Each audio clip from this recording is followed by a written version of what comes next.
Hello, I'm RetroJules and welcome to World of Tanks, and welcome to my weak spot guide for the Super Pershing T26E4 American Tier 8 medium premium tank. Now, I'm not going to go over the particulars of this tank. I am just currently preparing a review of this tank and I will cover that in a lot more detail.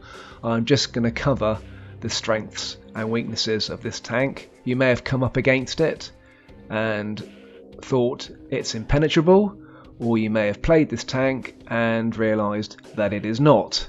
So I'm going to cover briefly the strengths and weaknesses now with you in the garage, and then I've got 3 bits of footage for you.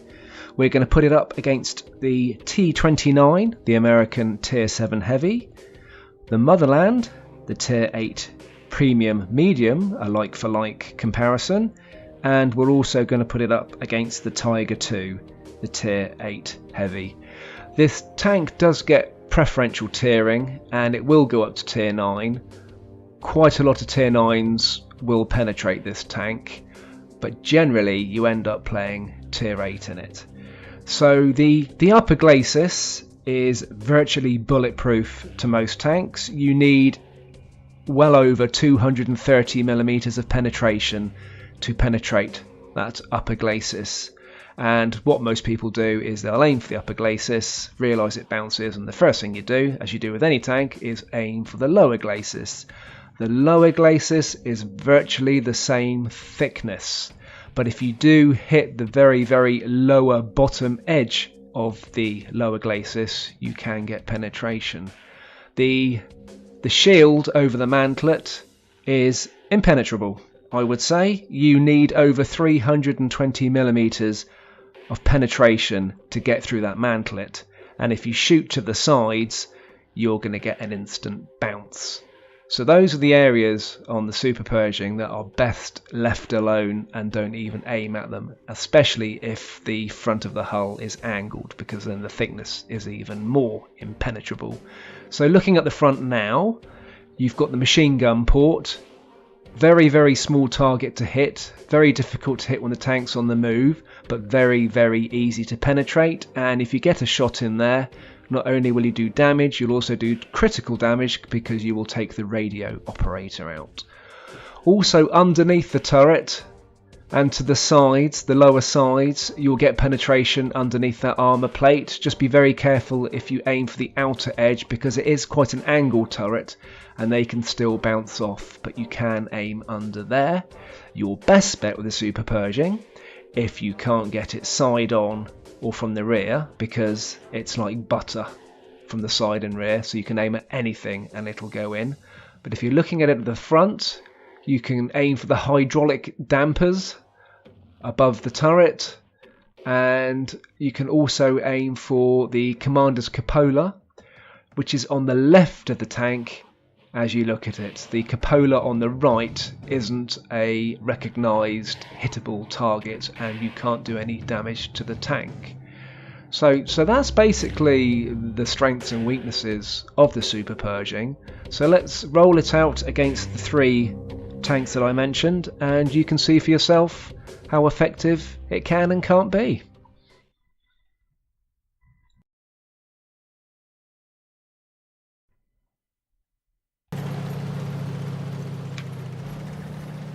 So the map's Ghost Town, and I'm the target of the day in the Super Pershing, and my designated driver today is Wickers75, and he's in the T29, the Tier 7 American Heavy, with a penetration of 198mm, a damage of 320, and an accuracy of 0.41. So there's me. So we're going to line ourselves up, and even though this probably isn't particularly a realistic distance, we're going to set up at 100 meters, purely so that we can guarantee that the accuracy is going to be 0.41. Right, so here we go. 100 meter distance, head on, lower glacis shot. He's aiming right for the middle, and he hits the very, very lower edge, and that is where you can do damage because the spaced armour behind is only 1 plate thick. Upper glacis, not a chance. It's going to do another shot on the lower glacis, but higher up, and that doesn't penetrate.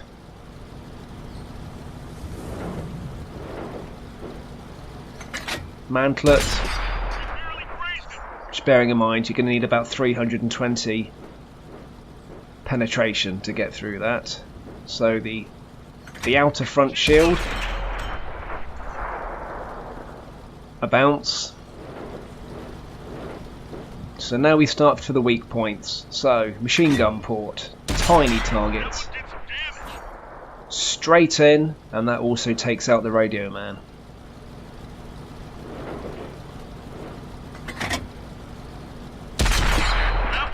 Hydraulic dampers, straight in, so you can either go for those or the cupola behind.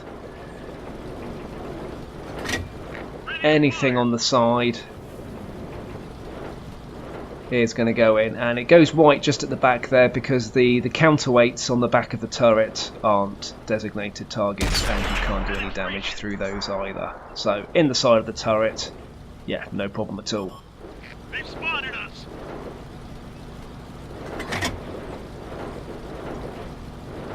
So he's just going to try and shoot me on the move now. I'm just going to sort of wriggle around, and well, yeah, he takes a shot. If you do aim for the top of the Super Pershing, you stand a good chance of getting your shot in.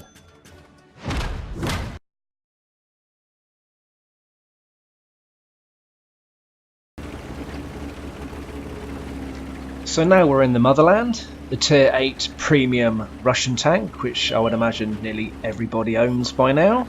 It's got a penetration of 183mm, a damage of 250, and an accuracy of 0.36.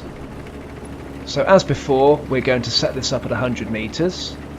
Bear in mind, when the Super Pershing's a long way away from you, you're going to have real problems penetrating it. But it is designed as a sort of brawling tank to go up with its heavy armour and bully opponents. So chances are you will be relatively close to this quite a lot of the time. So upper glacis shot.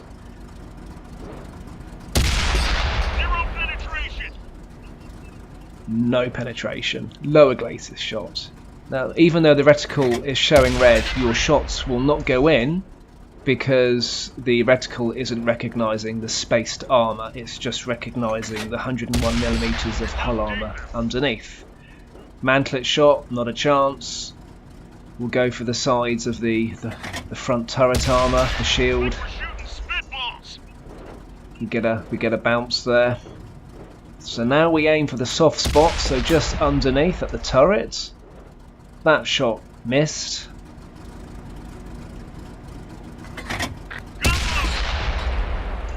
And that shot goes in. Machine gun port. That one did some damage. Straight in. And again, the radio man is killed instantly.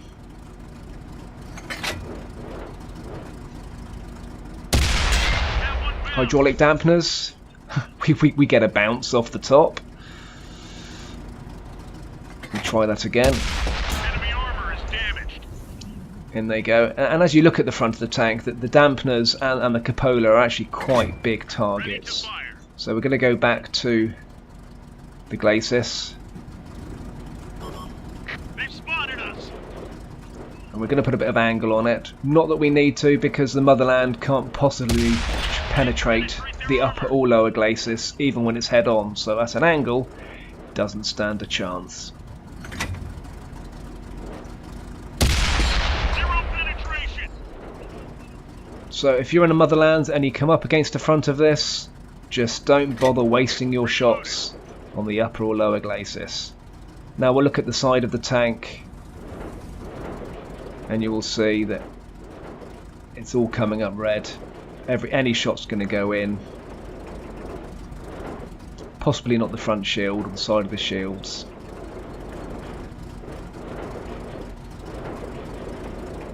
Any shot's good to go. Any shot there is going to risk getting absorbed by the tracks. But it's a nice big turret to hit. That one left a big hole.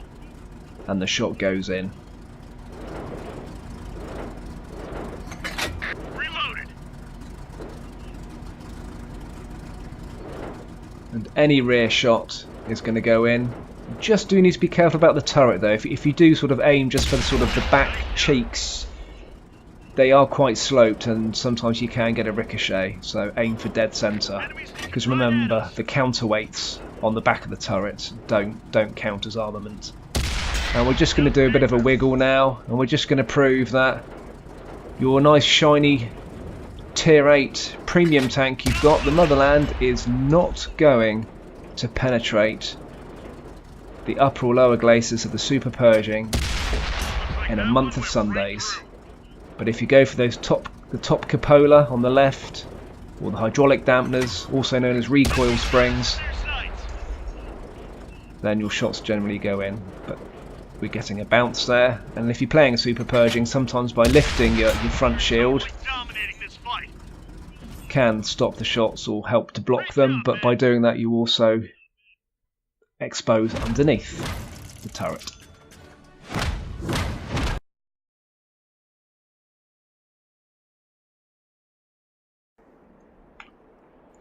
And finally we've got the Tiger II, the German Tier 8 Heavy, with a penetration of 225, so that is getting very close to the penetration required to penetrate the upper and lower glacis of the Pershing, because you need to be around sort of 230 and over for that.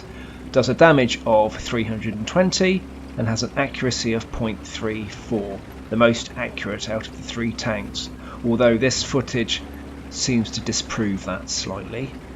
So you may be thinking, well, come on guys, why aren't you showing us a Tier 9, because this goes up to Tier 9? Well, unfortunately, Wickers, who is currently driving this very plain Tiger II in front of you without any camouflage, is a little bit tight with his money, so he hasn't bought any premium tanks, so he doesn't have a Pershing.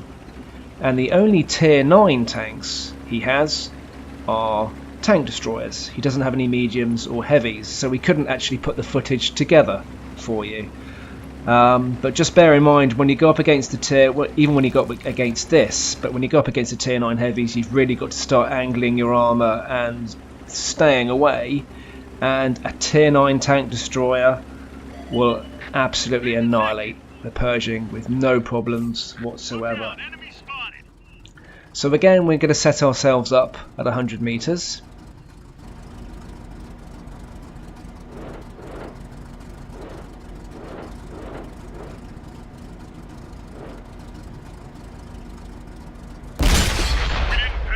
Upper glacis shot still bounces. Lower glacis, which is still heavily armoured, but the spaced armour isn't quite as effective down below. And we get penetration. And if you hit that glacis dead centre, you'll also take out the Pershing's ammo rack.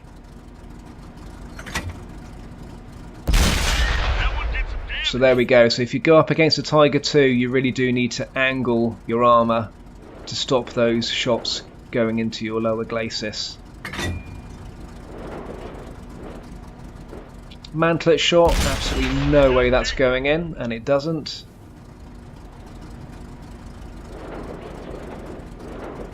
Size of the front shield. Ready to fire. Bounce. Soft spot below the shield, side of the turret.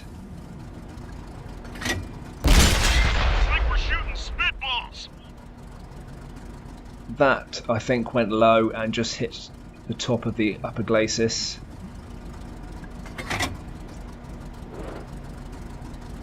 Didn't penetrate their armor. That shot went high and hit the armor.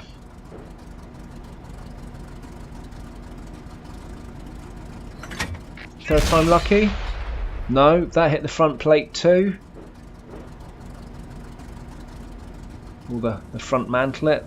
And this Tiger's supposed to be the most accurate. That one Shot number 4 ricochets. Was that 5? I've lost count already. This is 4 or 5 shots trying to hit that soft spot. So yes, why not go for the bigger target? And this is generally why you don't want to play this tank hull down, because the only thing you're leaving your opponent to aim at is those fairly juicy targets on the top of your turret. You're better off giving them the whole tank and give them a choice of things to aim for, and hopefully they'll be the really thick metal parts. So there's those armour plates on the back of the turret to balance out the heavy gun, and if you shoot those, your shot will go straight through, and you can see the burn mark on the wall behind. They're not recognised as a targetable area on this tank. It's just a cosmetic feature to show this tank is historically correct. And again, nothing, and that's why you've got a white reticle, because you're aiming at wall, not tank.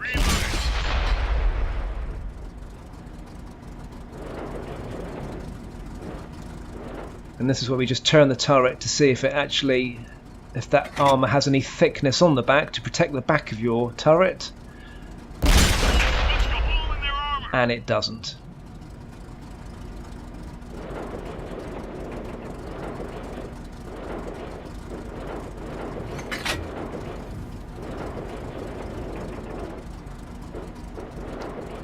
And a final shot left. It'd be rude not to shoot it in the engine after all that. We did it! We won! So there we have it. That's the Super Pershing, the strengths and the weak spots. And I really am sorry that we couldn't show you any tier 9 matchmaking, but it goes without saying that if you come up against an E75, then you've really got to start angling your armour, keeping your distance, or running away. And I'd like to see that, because the Pershing ain't a quick tank.